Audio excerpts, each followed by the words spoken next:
Hello everybody, welcome to my channel. In this video, we're going to take a look at this Orient Vintage. It is with the reference number CFD0F001W. No, this is not a vintage Orient, but rather a series that Orient, or at least Orient Watch USA, calls the Orient Vintage. This is from Orient's older release, but I think it's still available in the market. This is a watch that I had for a while now, but I haven't been wearing it a lot, but I still don't intend to flip it, or at least for now. Let's find out why I don't intend to flip it and yet not wearing it a lot.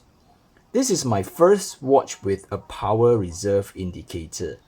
Kudos to Orient for being able to put a power reserve indicator on a timepiece with a very affordable price tag. I got this piece for slightly less than 250 US dollars, and it is almost impossible to find another watch with a power reserve indicator at this price point. Let's go into the specifications of the watch. The watch has a case diameter of 40.5 millimeters excluding the crown. The thickness is 11.7 millimeters. And it has a very manageable lug-to-lug distance of 45.6 millimeters. The lug width is 22 millimeters. The case is fully brushed at the top and the sides, and it has two polished chamfered edges running across the case. From the sides, the case curves nicely, making it very nice to wear.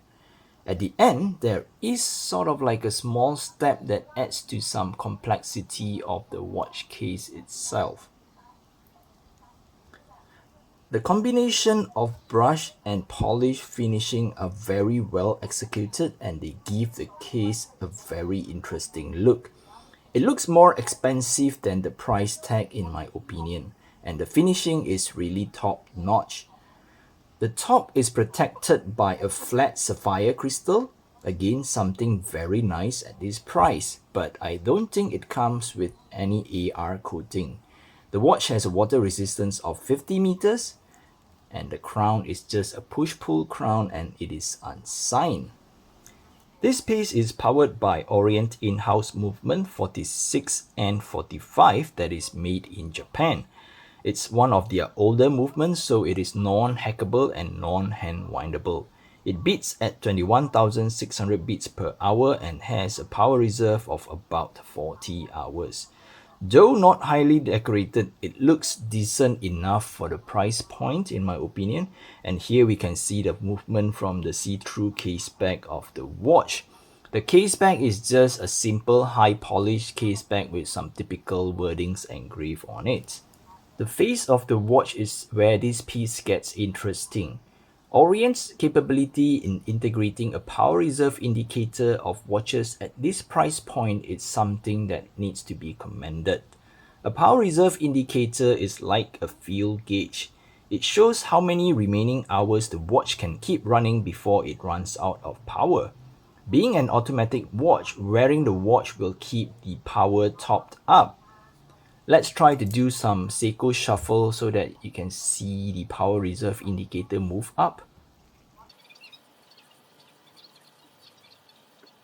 Okay, I'm not sure if you can notice that the power reserve indicator actually creeps up a bit after doing the Seiko shuffle.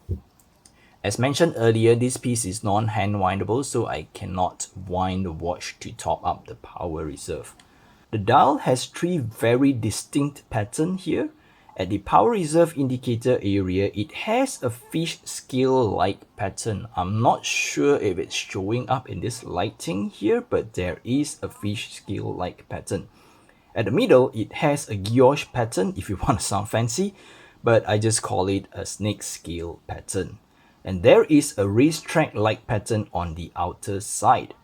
All the markers are applied and there is a date window with a metal frame around it.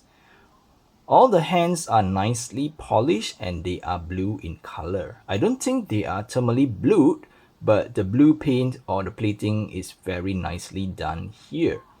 There is lume on the hour and minute hands, but I would say they are at best just average. Let's take a look at the bracelet of this piece. All the links are brushed with 2 polished lines running along it. The sides are high polish and all the links are held by push pins. I'm not sure if you can see. Let me just show you here. Yep. I think I removed all the removable links to get this piece to fit my wrist. And it comes with a very high quality male clasp here.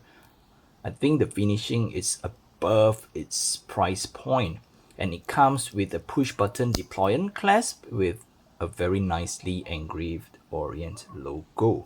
However, it only has hollow end links.